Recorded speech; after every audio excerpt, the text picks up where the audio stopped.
नमस्कार किसान भाइयों, मैं हूं दीपक और आप देख रहे हो ओहदार फार्म यूट्यूब चैनल। दोस्तों, अगर आपका धान अभी 18 से 20 दिन का हो चुका है और आपने अभी तक पहला यूरिया खाद नहीं दिया है तो आज यह वीडियो आपके लिए बहुत ही ज़्यादा महत्वपूर्ण होने वाला है, क्योंकि आज मैं आपको एक ऐसे किसान के खेत का रिजल्ट दिखाने वाला हूँ, रिजल्ट बताने वाला हूँ दोस्तों, जिससे सुनकर देखकर बड़े बड़े किसान भी हैरान हो गए हैं। जहाँ आसपास के खेत में एक पौधा में केवल 1 से 2 ही कले दिखाई दे रहे हैं, वहीं इस किसान के खेत में दोस्तों 18 से 19 दिन में, यानी कि 18 से 19 दिन का जब धान हो गया तो एक धान में कम से कम आपको 15 से 16 कले दिख चुके हैं। आखिर ऐसा क्या किया गया है, कौन सी खाद इसमें मिलाया गया, क्या जादू किया गया है दोस्तों, कितना खाद डाला गया, कितना यूरिया डाला गया, कितना जिंक दिया गया, पानी कैसे संभाला गया, और सबसे बड़ी बात दोस्तों, क्या सिर्फ खाद में इतना शानदार फुटाव हुआ या इसके पीछे कोई और भी बड़ा राज है।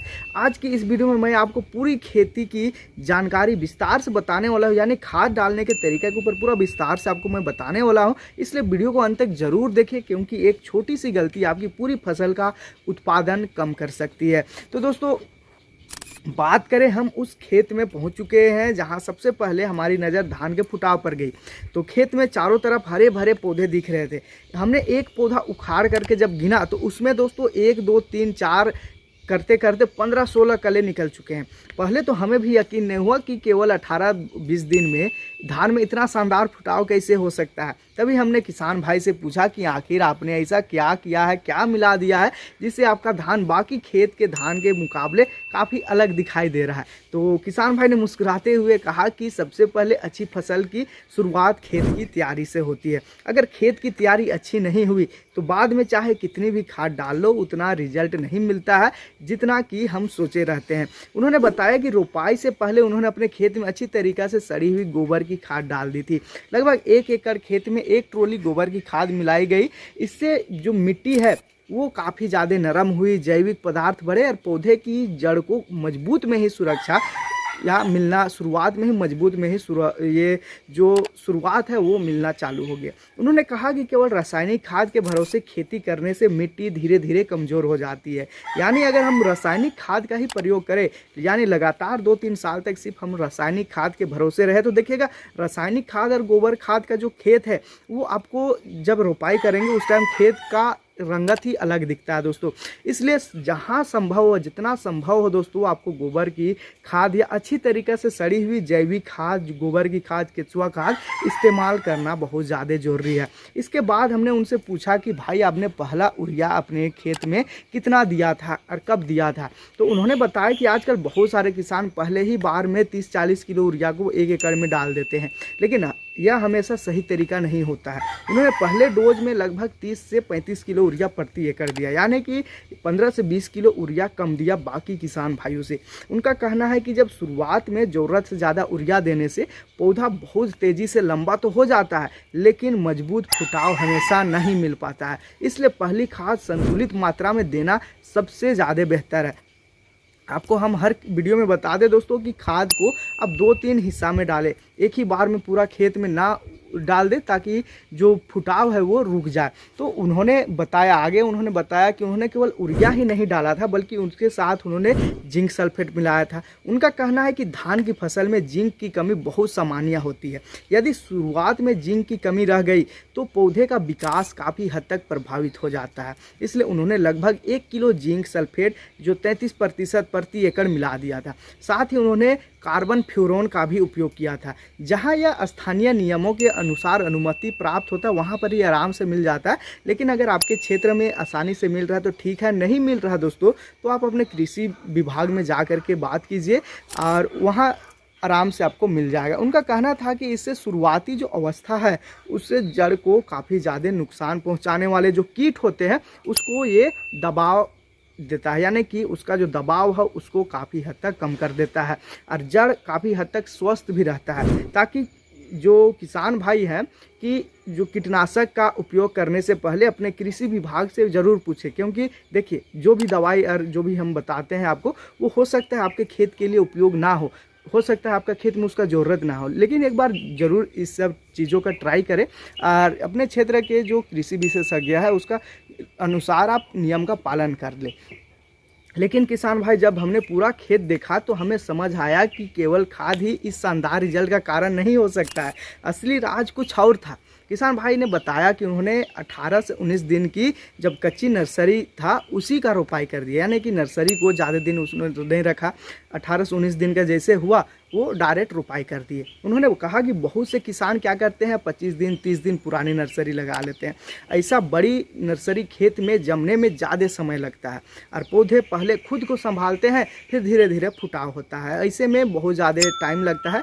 लेकिन कम उम्र की जो स्वस्थ नर्सरी रहता है वो खेत में जल्दी जम जाता है, यानी सेट बहुत अच्छा तरीक़ा से हो जाता है और जल्दी नए कले निकलना शुरू भी कर देता है। यही वजह है कि उनके खेत में बाकी किसानों की तुलना में काफ़ी हद तक फुटाव ज़्यादा देखने को मिल रहा था। उन्होंने एक और बहुत महत्वपूर्ण बात बताई, उन्होंने नर्सरी थोड़ी ज़्यादा तैयार की थी। जब मजदूर रोपाई कर रहे थे तो जो छोटे पौधे की वजह से कई जगह 1 या 2-3 पौधे लगा देते हैं। यानी कि देखिए अगर आपके पास नर्सरी छोटा साइज़ है, यानी कि कम दिन का नर्सरी है, 14-15 दिन का 18 दिन का अगर नर्सरी है, तो क्या होता है रोपाई के समय में एक के जगह में 3-4 नर्सरी डला जाता है। तो उससे क्या होता है कि जो आपने जितना अनुमान लगा करके जितना ज़रूरत है उस हिसाब से आप नर्सरी करेंगे, तो 2-3 नर्सरी ज़्यादा डाल देने से आपका जो भी हिसाब रहता है वो घट जाता है। इसीलिए थोड़ा सा नर्सरी आपको बढ़ा देना है। जब ज़्यादा संख्या रहेगी दोस्तों तो 1 2 3 के बाद वो लोग इस खेत में पौधे की संख्या भी अच्छा बनता है और शुरुआती फुटाव भी बहुत अच्छा होता है। उन्होंने यह भी बताया कि अगर बहुत बड़े पौधे लग जाते हैं तो मजदूर अक्सर एक ही पौधा लगाता है, जबकि छोटे नर्सरी में कई बार 2 या 3 पौधे एक साथ लग जाते हैं और यही आगे चलकर अच्छे फुटाव में मदद भी करता है। अब बात करते हैं पानी की, तो किसान भाई ने बताया कि अगर खरपतवार नाशी का छिड़काव किया जाए तो लगभग 1 दिन बाद कुछ समय के लिए खेत का जो अतिरिक्त पानी है उसको कम कर देना चाहिए। उसके बाद फिर हल्का पानी बना करके रखना चाहिए, यानी पानी का मेंटेन भी आपको करते रहना है। अगर लगातार बहुत पानी भरकर अपना खेत में रखते हैं तो जड़ सड़न जैसे समस्या आती है जो अच्छा नहीं होता है। उनका यह भी कहना था कि खेत में लगभग 2 से 3 इंच पानी पर्याप्त है, इससे पौधे को काफ़ी हद तक फ़ायदा भी मिलता है और खरपतवार का जो दबाव है वो भी काफ़ी हद तक कम होता है। तो किसान भाई अगर आपका धान भी अभी 18 दिन 20 दिन का है तो पहली खाद देते समय जल्दबाजी आपको नहीं करना है। ज़रूरत से ज़्यादा यूरिया डालने के बजाय संतुलित पोषण देने की आपको कोशिश करना है। जड़ को मजबूत बना के रखना है और जिंक की कमी है तो उसको पूरा करना है, जिंक आपको डालना है और पानी का सही प्रबंधन करना है। और अगली बार जब रोपाई के लिए कम उम्र की स्वस्थ नर्सरी आपको तैयार करना है, या अभी आपके समय टाइम है तो आप नर्सरी कम दिन में 18 दिन 20 दिन का नर्सरी है तो उसको आप उखाड़ करके आप लेबर के सहायता से या मजदूर की सहायता से आप उसका रोपाई कर सकते हैं। और खेत की आधुनिक तकनीकी सुधारने से उत्पादन में बहुत बड़ा अंतर होता है। और शुरुआत में ही आप गोबर की खाद डाल देते हैं तो ये काफ़ी हद तक अच्छा रहता है। तो मुझे उम्मीद है दोस्तों कि आज की जानकारी आपके लिए बहुत ज़रूरी रही होगी, बहुत उपयोगी रही होगी। अगर आपको यह जानकारी पसंद आई है तो वीडियो को एक लाइक ज़रूर कर दीजिएगा, अपने किसान भाइयों के साथ वीडियो को शेयर ज़रूर कर दीजिए ताकि उन्हें भी ज़्यादा से ज़्यादा इस जानकारी का लाभ उठा सके। नीचे कमेंट करके आप ज़रूर बताइए कि आप धान की किस उम्र में कितने दिन में आप रोपाई करते हैं और अभी आपका धान जो नर्सरी की है वो कितने दिन का है।